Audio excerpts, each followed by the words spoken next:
तुम रात को भी देख पाओगे, है ना।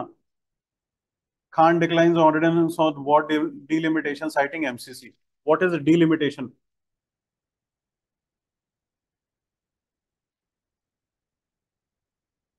Delimitation of constituencies. हाँ, आपका एक एरिया है, ये पूरा इंडिया है। अब इस पूरे इंडिया में इलेक्शंस हो रहे हैं और मुझे कितनी सीटें भरनी है? 543 सीटें भरनी है। अब मुझे ये कैसे पता चलेगा कि इस एरिया को एक कैंडिडेट दर्शाएगा, इसको एक, इसको एक, इसको एक, इसको एक, इसको एक। तो ऐसे करके मैं सारे इंडिया को 543 जोन्स में डिवाइड कर दूंगा। That zone is called the electoral constituency. ये लाइनें खींचने को क्या बोलते हैं? डिलिमिटेशन बोलते हैं। अब प्रॉब्लम क्या आती है? डिलिमिटेशन कमीशन किसके हाथ में है? गवर्नमेंट ऑफ इंडिया के हाथ में होता है। गवर्नमेंट ऑफ इंडिया के हाथ में होता है। मैं एक और टर्म आज आपके साथ डिस्कस कर रहा हूं, इंट्रोड्यूस कर रहा हूं, Gary meandering.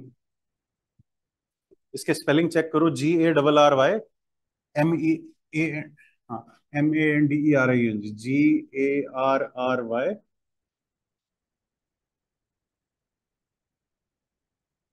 Gary meandering.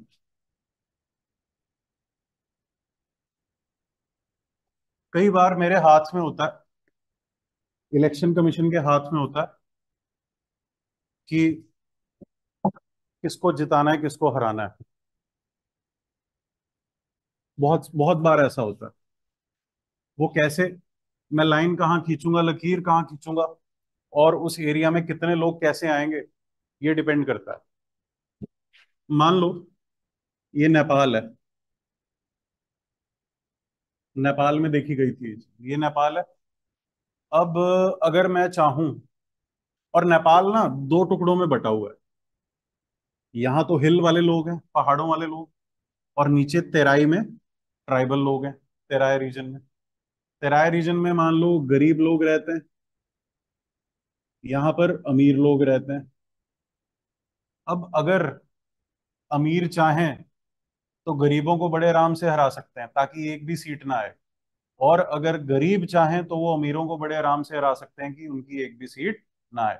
Depend करता है सरकार गरीबों की है या अमीरों की। मैं आपको दो उदाहरण दूंगा जहां से सिद्ध हो जाएगा कि गरीब आने चाहिए या अमीर आएंगे पावर में। अब मुझे पता है कि ये सारी पॉपुलेशन अमीरों की है और ये सारी पॉपुलेशन गरीबों की है, इसको चाहे आधा आधा भी कर लो, वैसे ऐसे है, आधा आधा कर लो इसको, मान लो। अब अगर मुझे नीचे वाले पार्ट में लोगों को हराना है तो मैं कॉन्स्टिट्युएंसीज को इस तरह से डिजाइन करूंगा, मैं लकीरें इस तरह से खींचूंगा ताकि ऊपर वाला एरिया वाइड रहे और नीचे वाला एरिया छोटा होता रहे। मैं इनको ऐसे खींच दूंगा, मैं इनको ऐसे खींच दूंगा, मैं इनको ऐसे खींच दूंगा, एक आधी सीट चलो इनको आ जाएगी, और मैं इनको ऐसे खींच दूंगा। यहाँ क्या होगा?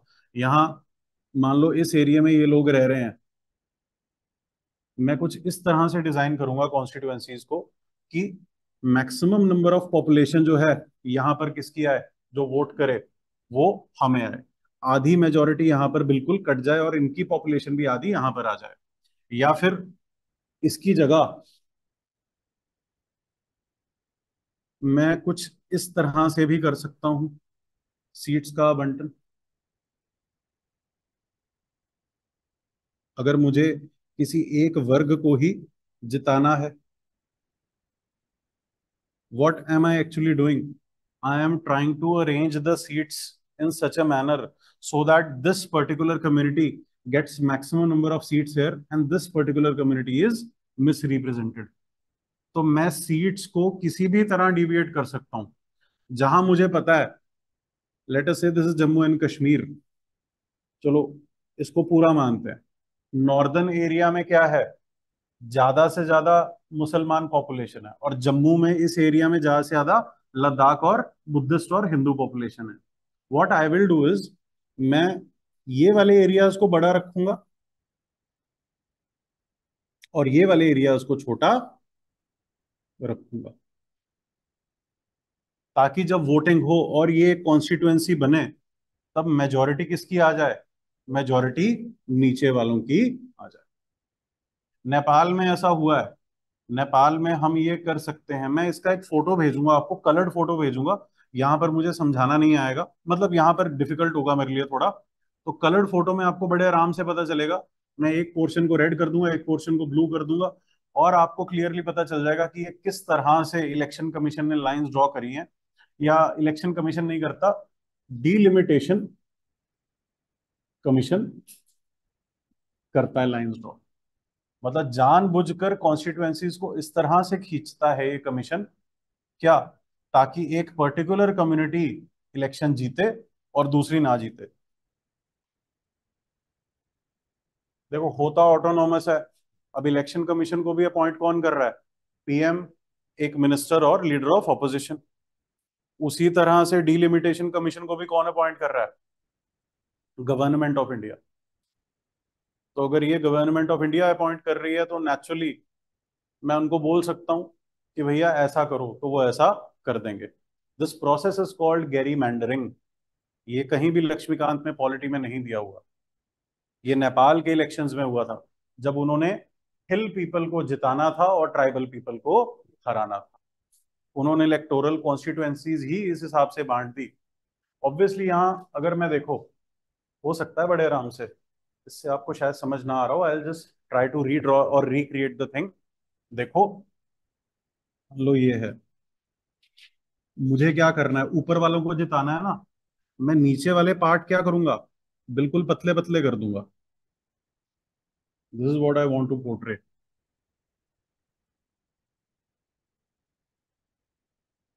इस कॉन्स्टिट्युएंसी में कौन जीतेगा? इनकी बहुत कम पॉपुलेशन आ गई, मान लो, जो गरीब वाले पोर्शन वाले आ गए। There is a marker, try to draw with these. मान लो लाल वाले गरीब हैं, और ये जो बचा हुआ है ये व्हाइट वाले अमीर हैं। यहां तक भी ले लो, आधे अमीर है मान लो, आधे गरीब हैं। अब दिख रहा है? अब समझ में आ रहा है कि हर जगह क्या होगा? हर जगह यही होगा। जब मैं इसको इतना पतला कर दूंगा, इतना छोटा कर दूंगा, हर जगह यही होगा कि नीले वालों की ही मेजोरिटी मुझे, नीले वाले आर दी अमीर पीपल। इसको मैं थोड़ा और वो कर दूंगा, चलो, ताकि मुझे कौन सा वाला ज्यादा मिले, मुझे ब्लू वाला पोर्शन ज्यादा मिले। मतलब मैं इस तरह से अरेंज कर दूंगा कि कहीं पर भी लाल वालों की majority. This is how I would try to do. Obviously ये थोड़ा सा और एक्सटेंड हो जाएगा, और यहां पर नीचे रेड आ जाएगा। This is manipulation in electoral constituencies. Her constituency में ऐसा ही होगा। ये थोड़ा छोटा दिखा रहा हूं मैं यहाँ से, इसको मैं और मतलब I I have the ways to do it. मेरे पास क्योंकि कलम है, मैं उसको जिस तरह चाहूं उस तरह से खींच सकता हूँ इलेक्शन को रिग करने के लिए। एक तो ईवीएम ही हैक कर लो, है ना? वो भी तरीका है। नहीं तो ये सबसे अच्छा तरीका है। इससे किसी को शक नहीं होता, क्योंकि कोई वोटर ऐसे उठाकर नहीं देखता कि मैं कहाँ पर वोट कर रहा हूँ। वो सिर्फ अपने लोकल बूथ की तरफ देखता है। उसको वो, आपने कभी ये नक्शा नहीं देखा होगा आज तक उठाकर। आप सिर्फ वोटिंग बूथ का गौर करते हैं कि ये वोटिंग बूथ कहाँ है, इतने किलोमीटर मेरे घर से दूर है, मुझे यहाँ जाना है, दैट्स इट।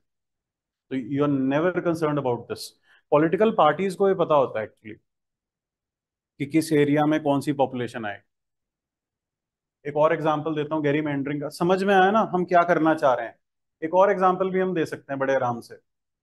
एक ये शहर है, शहर के बीचों बीच क्या कॉन्सेंट्रेटेड है?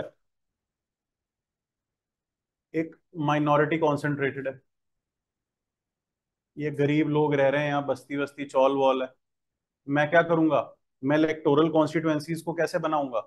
मैं इलेक्टोरल कॉन्स्टिट्युएंसीज को ऐसे बनाऊंगा, लो, अब यहाँ कौन जीतेगा हमेशा? इस इलेक्शन में कभी ये बीच वाले कॉन्सेंट्रेटेड लोग जीत ही नहीं सकते। अब किसी भी एरिया में मैं ऐसा कर सकता हूँ।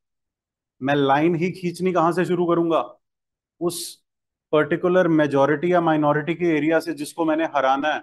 वहां से खींचना शुरू करूंगा, ताकि उनकी कोई भी पॉपुलेशन एक जगह पर इतनी ज्यादा मेजोरिटी वोट कर ही ना पाए।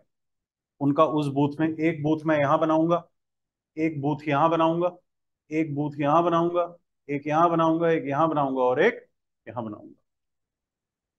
ये वाले लोग यहां तो जा नहीं सकते, तो इनका कैंडिडेट कभी जीतेगा ही नहीं। He will never win an election. Can you see this clearly?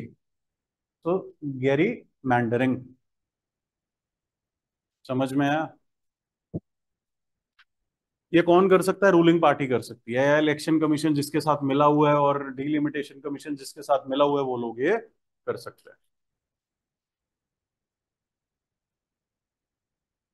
आगे चलते हैं।